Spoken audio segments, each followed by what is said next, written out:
बिहार के मुख्यमंत्री रहे कर्पूरी ठाकुर को भारत सरकार ने मरने के बाद भारत रत्न से सम्मानित करने का फैसला किया है। राष्ट्रपति भवन की ओर से यह ऐलान जननायक कहे जाने वाले कर्पूरी ठाकुर की 100वीं जयंती से एक दिन पहले किया गया।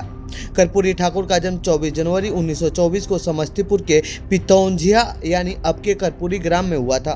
2 बार सीएम रहने के अलावा एक बार उप मुख्यमंत्री और कई दशक तक विधायक और नेता प्रतिपक्ष भी रहे हैं। इस वर्ष पूर्व सीएम की जन्मशती के उपलक्ष्य में बिहार में 3 दिवसीय समारोह आयोजित किया जा रहा है। ऐसे में मोदी सरकार ने भारत रत्न देने का ऐलान कर दिया है। बिहार में एक नई सियासी चाल चल दी है और इसमें लालू नीतीश फंसते हुए नजर आ रहे हैं। तो आइए जानते हैं इस रिपोर्ट में भारत रत्न के इस ऐलान के बाद क्या है बीजेपी की नई रणनीति। देश की राजनीति में कर्पूरी ठाकुर की पहचान ईमानदार नेता और सामाजिक न्याय का पर्याय के तौर पर रहा है। उत्तर भारत में उन्हें पिछड़े वर्गों की वकालत करने वाले राजनेता के तौर पर भी देखा जाता है। बिहार के नाई समुदाय में गोकुल ठाकुर और राम दुलारी देवी के घर जन्मे कर्पूरी का पैतृक गांव समस्तीपुर जिले के पैथेझिया गांव यानी अब के कर्पूरी ग्राम में हुआ था। उन्होंने एक सीमांत किसान के बेटे से बिहार के 2 बार मुख्यमंत्री और एक बार उप मुख्यमंत्री तक का सफर तय किया था। उनके जीवन के सरलता और सादगी के कई किस्से आज भी उदाहरण के तौर पर सुनाए जाते हैं। कर्पूरी ठाकुर को क्यों मिला भारत रत्न?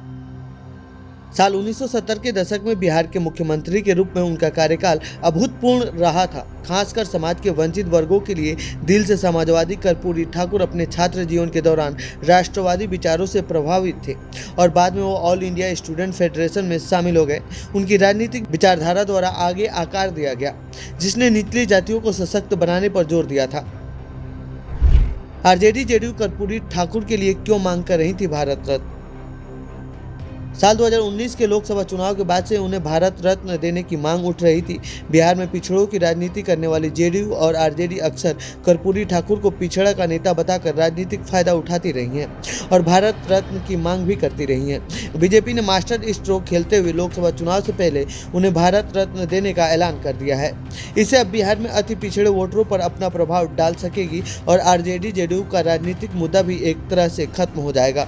ये हम लोगों की बहुत पुरानी मांग रही है और जब प्रधानमंत्री जी विधानसभा के प्रांगण में आए थे तब भी हमने ये मांग उस समय रखा था।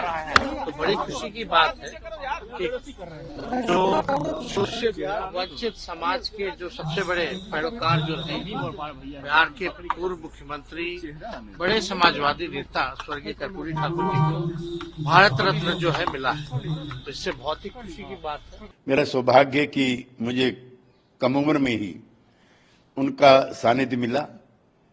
वे समाजवाद के, धर्मनिरपेक्षता के, सामाजिक न्याय के, अंबेडकर के बाद सबसे बड़े पुरोधा थे।